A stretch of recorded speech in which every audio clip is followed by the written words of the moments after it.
ఖమ్మం జిల్లా వెలుగుమట్ల ప్రాంతం రణరంగాన్ని తలపిస్తుంది. భూదాన్ భూముల్లో వేసుకున్న గుడిసెల తొలగింపు ప్రక్రియ తీవ్ర ఘర్షణకు దారితీసింది. ఇళ్లు గుడిసెలను కూల్చేయడానికి అధికారులు ప్రయత్నించడంతో స్థానికులు ఒక్కసారిగా తిరగబడ్డారు. పోలీసులకు బాధితులకు మధ్య తోపులాట జరగడంతో పరిస్థితి అదుపు తప్పింది.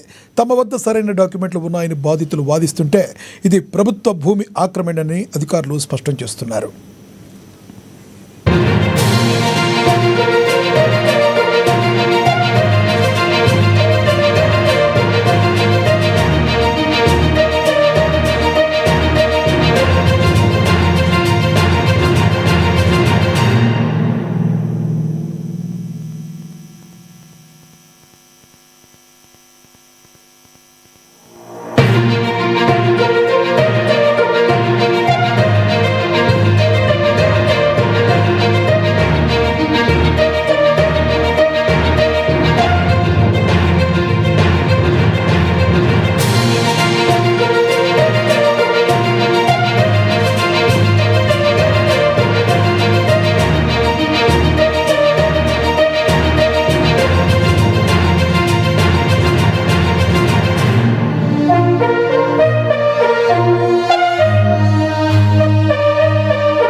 ఖమ్మం జిల్లా వెలుగుమట్ల ప్రాంతం రణరంగాన్ని తలపిస్తుంది. భూదాన్ భూముల్లో వేసుకున్న గుడిసెల తొలగింపు ప్రక్రియ తీవ్ర ఘర్షణకు దారితీస్తుంది.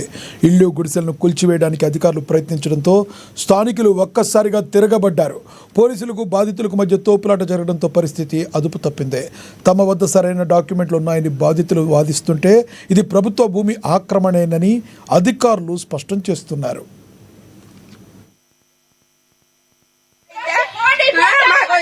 కష్టపడి కట్టుకున్నాం. ట్యాంక్ కాడి నుంచి 2 గుట్టలు సన్నాయి. ఇప్పుడు ఇది 3వసారి మేము కట్టుకోవటం. నెల నుంచి పనులు లేకోకుండా ఏం లేకోకుండా ఈయన సాయం చేస్తాడని ఈయనకి డబ్బు లేకుండా ఓటెత్తి ఇలా అన్యాయం చేసి ఎవరికేసారమ్మా? ఎవరికేసారు? జగన్ రేవంత్ రెడ్డి గెలవాలనే రూపాయి లేకోకుండా గెలిపించినాం. ఏమలే ఒక్కసారి ఆయన కొంచెం సాయం చేస్తాడని. కరెంటు సంవత్సరం నుంచి లేదు, నీళ్లు లేవు, నిప్పులు లేవు, కడుపుతా ఉన్న పిల్లలు అన్ని. నెల నుంచి పోలీసు వాళ్ళు వచ్చినా కూడా ఒకరోజు తిని ఒకరోజు తిరగకుండా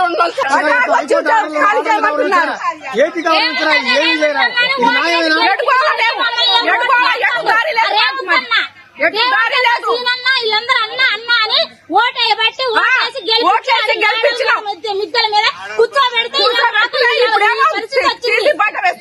తీసుకొచ్చాను మమ్మల్ని.